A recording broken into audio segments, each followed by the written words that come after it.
आदाब, मैं हूं मुमताज आलम रिजवी और मैं बात करूंगा इजराइल और फिलिस्तीन के मसले पर, और खास बात करूंगा जो हमारे एक्सपर्ट हैं।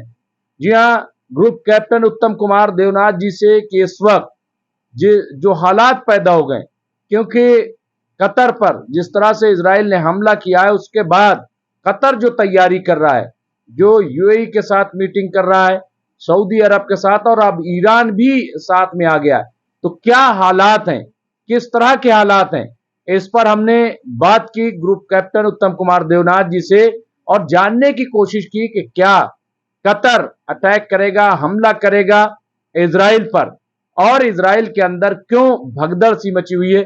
सुनिए इस पर ग्रुप कैप्टन उत्तम कुमार जी ने क्या कहा। कैप्टन साहब, क्या हालात बनेंगे, किस तरह के हालात होंगे? क्योंकि मिडिल ईस्ट तो ऐसा लग रहा है कि सुलग रहा है, लेकिन क्या ये इसलिए है क्योंकि जिस तरह से अदालत में अपने गुनाहों के लिए या अपने ये कह लें जो मुकदमा है उसकी समाअत के लिए नेतन्याहू को फिर बुलाया गया, ऐसे हालात में भी, और वहां उन्हें हाजिर होना पड़ा भ्रष्टाचार के मामले में, रिश्वतखोरी के मामले में, और बड़ा संगीन। तो क्या ये कल जिस तरह से कह रहे थे राशिद रिजवी की ये भी एक वजह है कि वो अपने आप को बचाना चाहते हैं, और हम लोग भी मुसलसल इस पे डिस्कशन करते रहे। लेकिन क्या क्या इस वक्त की सूरत हाल है, थोड़ा सा अपडेट के साथ अगर बातचीत करें। उत्तम कुमार देवनाथ जी, हमारे ग्रुप कैप्टन। डॉक्टर रिजवी, धन्यवाद। आज की दो बड़ी खबर, एक तो स्ट्रेटेजिक इंपॉर्टेंस की है कि ईरान और IAEA international atomic energy agency के बीच में जो बातचीत टंगी हुई थी, आगे नहीं बढ़ रही थी, वो थोड़ा सा आगे बढ़ी है। और अब ये मोटा मोटी तय हो गया है कि ईरान आईएईए के जो इंस्पेक्टर्स हैं, साइंटिस्ट और इंजीनियर्स, उनको अपनी सारी न्यूक्लियर फैसिलिटीज में जाने की परमिशन देगा, ताकि वो जहां जाके तय कर सके कि क्या ईरान वाकई कोई न्यूक्लियर हथियार बना रहा है या नहीं। इस खबर से ईरान का जो स्ट्रेटेजिक पोस्चर है वो इम्प्रूव होगा। अगर आईएईए ऐसी रिपोर्ट दे देती है कि ईरान ने अभी तक न्यूक्लियर हथियार नहीं बनाए हैं और भविष्य में भी बनाने की तैयारी नहीं कर रहा है, तो फिर इजराइल को एक जो बहाना चाहिए होता था ईरान के ऊपर हमला करने के लिए, वो बहाना शायद कमजोर पड़ जाएगा। एक और चीज जो आज हो रही है कि सारे अरब मुल्क जो हैं वो दोहा में मिल रहे हैं, कतार में गए हुए हैं, अपनी अपने सपोर्ट दिखा रहे हैं कतार के साथ। देखना पड़ेगा कि इसका फाइनली आउटकम क्या निकलता है। इसका आउटकम क्या मिलिट्री एंगल से निकलेगा? ऐसा तो नहीं होगा। हाँ, इतना होगा कि इस मीटिंग के बाद एक बहुत ही स्ट्रॉन्ग डिप्लोमेटिक संदेश दिया जाएगा इजराइल को, जो कि अमेरिका को भी सुनना पड़ेगा। जी डॉक्टर रिजवी।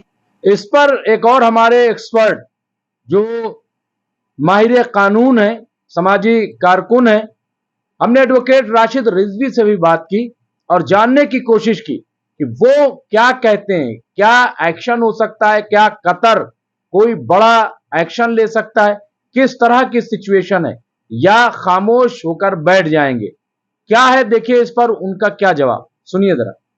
दो खास अपडेट जो आपने बताई हैं, और उसकी मेजबानी के लिए खुद कतर है, और उसमें तय होगा कि आखिर हम किस तरह का जवाब दें इजराइल को, किस तरह से इजराइल को रोके। देखिए सबसे राशिद रिजवी, क्या इनको ये बात लग रही है, क्योंकि आज हिजबुल्लाह के जो चीफ हैं शेख नईम, उन्होंने भी कहा कि आप हमें ऐसे वक्त में कह रहे हो कि हथियार डाल दें कि जब इजराइल बड़ी तेजी से ग्रेटर इजराइल बनाने की तरफ बढ़ रहा है, और ये जो कतर पे अटैक है ये उसी का हिस्सा है, क्योंकि सीरिया पे अटैक, लबनान पे अटैक, फिर यमन पे, इस तरह से उन्होंने गिनवाया और कहा कि अब जो बात पहले कही जा रही थी कि निशाना कतर भी बनेगा, फिर सऊदी भी बनेगा, तो एक एक करके ये सब अब निशाना बन रहा है, लिहाजा मैं अब हथियार डालने वाला नहीं हूं।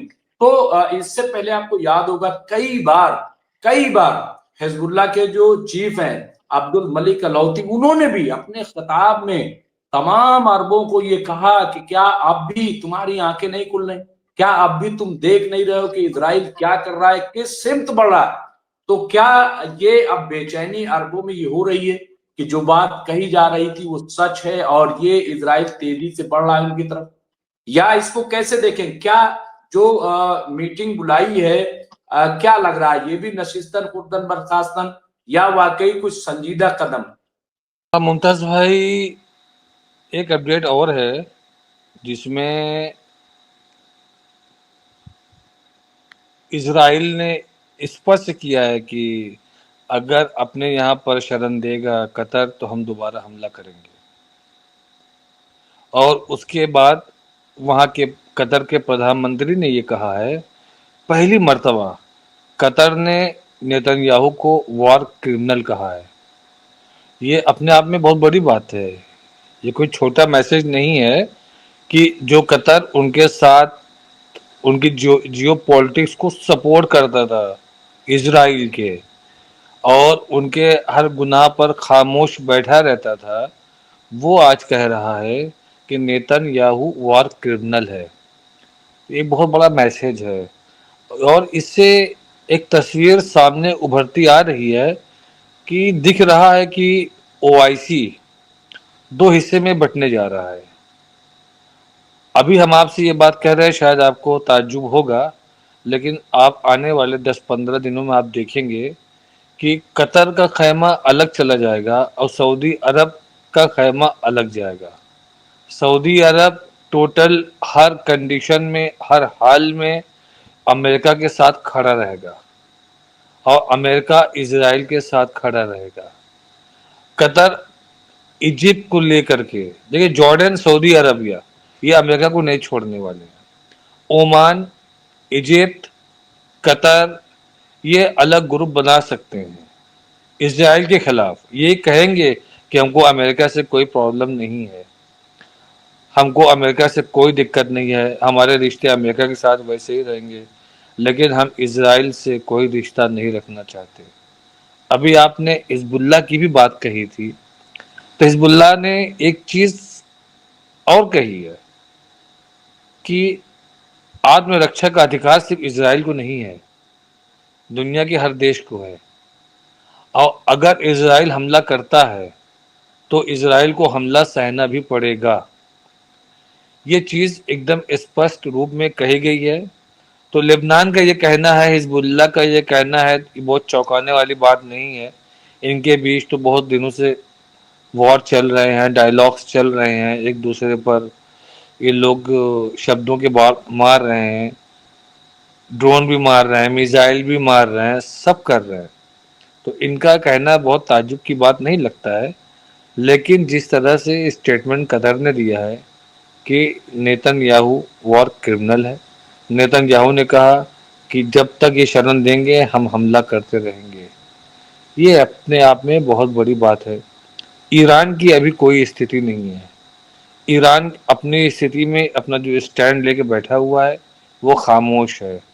वो भी देख रहा है कि ऊँट किस करवट बैठ रहा है। इसलिए ईरान का न बोलना भी, जहाँ तक हमारा अपना ओपिनियन है, हमको लगता है कि ईरान को आगे ना आना। लेकिन राशिद साहब, मैं यहाँ पे रोकूंगा क्योंकि बीच में ये बहुत वादे है।